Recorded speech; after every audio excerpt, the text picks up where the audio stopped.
ஈரோட்டில் மாற்றுத்திறனாளி பெண் தனக்கு வாகனம் கேட்டு மனு கொடுத்துவிட்டு வீட்டிற்கு வந்த சில மணி நேரத்தில் நடிகர் பாலா வாகனத்தை கொண்டு வந்தது காண்போரை நிகழ்ச்சி அடைய செய்துள்ளது. ஈரோடு கிருஷ்ணம்பாளையத்தைச் சேர்ந்த விஜயகுமாரின் மனைவி பிரேமா ஈஸ்வரன் கோயில் வீதியில் உள்ள ஜவுளி கடையில் வேலை செய்து வருகிறார். சிறு வயதில் போலியோவால் பாதிக்கப்பட்டு மாற்றுத்திறனாளியான இவர் தினம்தோறும் வீட்டிலிருந்து பேருந்தில் வேலைக்கு செல்ல 2 கிலோமீட்டர் தூரம் நடந்தே செல்கிறார். 60% மாற்றுத்திறனாளியான இவர் தனக்கு வாகனம் கேட்டு சமூக நலத்துறையில் 8 வருடங்களாக விண்ணப்பம் அளித்தும் 4 முறை விண்ணப்பம் நிராகரிக்கப்பட்டது. இதனால் சிரமப்பட்டு வந்த பிரேமா தனியார் நிகழ்ச்சியில் கலந்து கொள்ள வந்த நடிகர் பாலாவிடம் கோரிக்கை மனு அளித்தார்.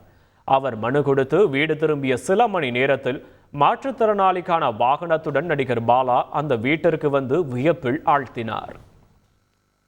நல்லா முடிஞ்சதுன்னா பண்ணுறேன், அவ்வளோ பெரிய ஆள்லாம் இல்லை, எல்லாரும் ஓகே தான், நல்லா சப்போர்ட் தான் பண்ணுறாங்க, நல்லா சப்போர்ட் பண்ணுறாங்க.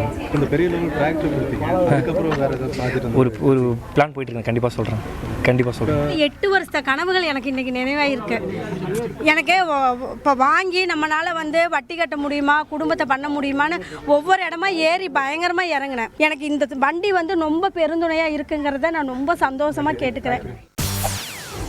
செய்திகளை உடனுக்குடன் தெரிந்து கொள்ள உடனே சப்ஸ்கிரைப் பண்ணுங்க.